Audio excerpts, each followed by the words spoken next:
Dying of Whiteness 벌써 세 번째 비디오입니다. 자, 파트 2 테네시로 가보시죠.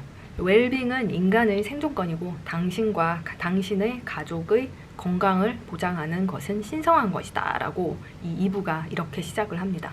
하지만 미국 역사상 정부가 깊이 관여하는 것, 특히 건강보험에 있어서 미국 사람들은 제노포비아와 레이시즘을 같이 생각합니다. 지은이가요, 퍼블릭 웰페어에 돈을 쓰는 것은 여러 가난한 백인, 미들클래스의 투표자들에게 있어서는 금지되어 왔다 라고 하는데, 특히 테네시의 정치인들은 테네시 사람을 위한 메디케이드와 ACA의 확대를 막아왔다. 가난하거나 중간 단계의 테네시 사람들을 위한 건강보험 커버리지 비율은 당연히 다른 주들에 비해 현저히 낮다고 합니다. 녹스빌 시티에는 보험을 가진 사람이 아무도 없다. 테네시에는 트레버처럼 마이너리티나 이민자들과 더불어 모두를 보호하는 법을 따르기보다는 말 그대로 병에 걸리면 죽는 게 낫다고 하는 사람들이 많습니다. 백인들 중에는 건강보험을 반대하는 사람이 많아요. 그 건강보험의 혜택이 그들과 그들의 가족에게 갈 것이지만 그들에게 그것보다 더 중요한 것은 그들 자신의 고귀한 특권, 백인다움을 지키는 것이기 때문입니다. 테네시에는 오바마 케어에 반대하는 반건강보험의 정치적 여파로 가장 영유아 사망률이 높은 곳이기도 합니다. 이곳의 사람들은 스테이트 소득세를 내지 않습니다. 따라서 사회적 서비스가 굉장히 약할 수밖에 없겠죠. 이곳에서는 병원에 갔을 때 병 그 자체보다는 약을 타기 위해 줄 서는 시간이 더 고통스러울 정도입니다. 커버리지의 도넛홀이라고 전문가들이 부르는데요. 이 사람들은 힘든 일을 하면서 딱 그 정도만 버는 사람들입니다. 가난의 기준을 겨우겨우 넘긴 사람들, 1년에 15,856불을 겨우 넘는 돈을 버는 사람들이죠. 자, 이 사람들은 혜택의 기준에 못 미치기 때문에 그들이 스스로 알아서 해야 합니다. 이놈의 돈이 너무 많이 들어. 40대 후반의 당뇨성 신경병증에 의해 워커를 끌고 겨우 걸어다니는 남자가 말을 합니다. 우리는 이미 많은 빚을 지고 있어. 우리의 세금을 이런 데 쓸 수 없어. 폐병에 걸린 50대의 코에 산소호흡기를 쓴 남자도 말을 하네요. 지은이가 2012년부터 2016년까지 인터뷰한 사람들의 주된 관심사는 바로 돈이었습니다. 이 사람들이 그것보다는 자신의 건강을 더 생각해야 하는데도 불구하고 말입니다. 그래서 지은이가 이런 질문을 했습니다. How would you describe your health? What types of things do you do to stay healthy? 뭐 이런 것들요. 그러자 53세의 패스트푸드의 드라이브트루에서 시간당 일하는 나이든 백인 남자 톰이 말을 합니다. 제 나이 53세 이미 2번의 심장마비가 있었어요. 기침도 계속 나고요. 저는 비만이고 담배도 피고 제 식습관은 엉망이에요. 하루에 12시간 동안 고기 뒤집는 일을 하죠. 집에 와서 정크푸드를 먹어요. 그리고 TV를 보다 잠이 들죠. 전 타이머가 달린 폭탄과도 같아요. 건강에 있어서는요. 혈압이 매우 높고 아주 나빠요. 저희 아버지도 젊은 나이에 죽었어요. 그럼에도 불구하고 그는 이렇게 덧붙이죠. 저는 절대로 오바마 케어 지지 않아요. 절대로. 네버.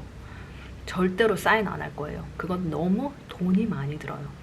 지은이는 돈 문제를 걱정하는 것은 당연하지만 자기 자신이 행복하고 건강한 삶을 영위할 수 없는데 그 돈을 국가에 납부하지 않고 자신의 주머니에 꽂아 놓는 게 무슨 의미가 있냐고 비판을 합니다. 2010년 오바마 대통령이 ACA, Affordable Care Act죠. 거기에 사인을 합니다. 모든 플랜은 유방 엑스레이, 결장경 검사에 대해 어떠한 디덕터블, 코페이, 코인슈런스에 대해 돈을 차지하지 않는다. 테네시에는 70%의 인구가 비만이거나 과체중입니다. 따라서 믿기 힘들 만큼 많은 사람들이 고혈압, 스트로크, 심혈관 질환으로 고통을 받고 있어요. 그리고 테네시 사람들은 개인의 건강에 대해 각자의 결정권에 대해 정부가 과하게 간섭해서는 안 된다고 생각합니다. 보수적 정치인인 플로리다의 마르코 루비오는 계속 강조합니다. 오바마 케어는 미국이 감당하기 벅찬 경제적 위험이라고. 자, 포커스 그룹에서 지은이가 인터뷰한 게 있어요. ACA에 대해 어떻게 생각하느냐? 요 질문 하나면 미국의 인종적 역사에 대해 알 수 있다고 지은이가 주장을 하죠. 주정부에 대해, 즉 오바마 대통령에 대해서 사람들마다 각자 생각이 달라요. 백인들이 헬스케어는 개인의 재량에 맡겨야 한다고 주장하는 반면 흑인들은 과하게 ACA를 지지합니다. 건강보험에 대한 이상적인 정부의 역할은 무엇인가요? 이런 질문을 던졌거든요. 지은이가.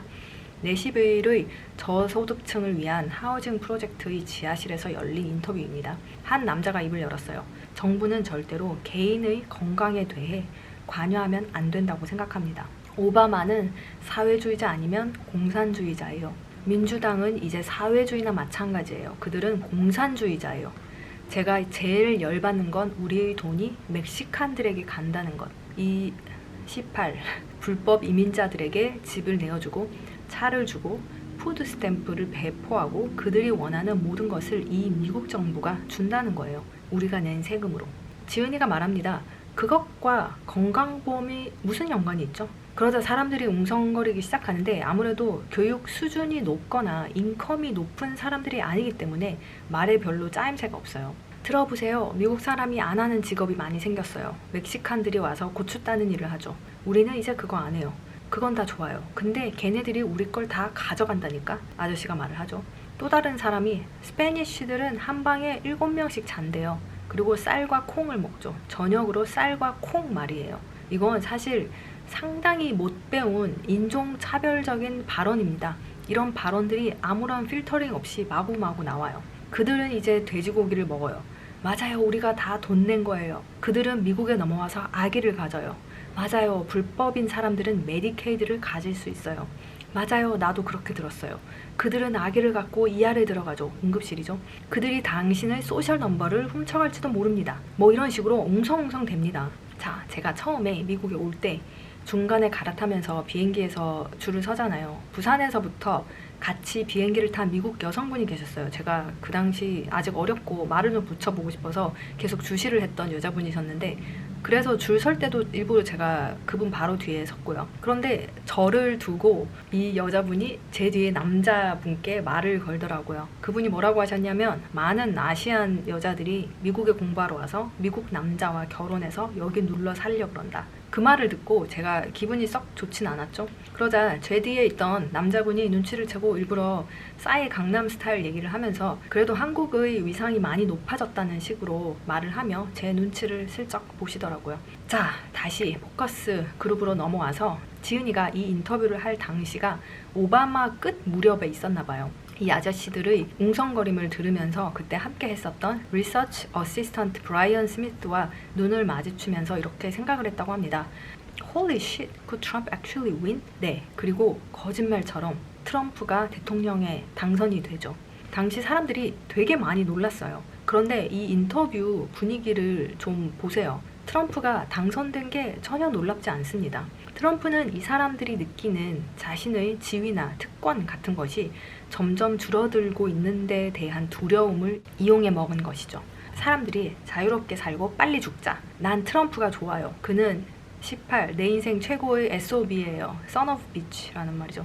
말하는 사람들이 속어를 마구마구 씁니다. 여기 인터뷰에 참여한 사람들의 수준을 알 수 있죠. 우리는 이런 대통령을 원해요. 난 사실 한 번도 투표라는 것을 한 적이 없어요. 하지만 이번에는 트럼프를 꼭 찍을 겁니다. 네.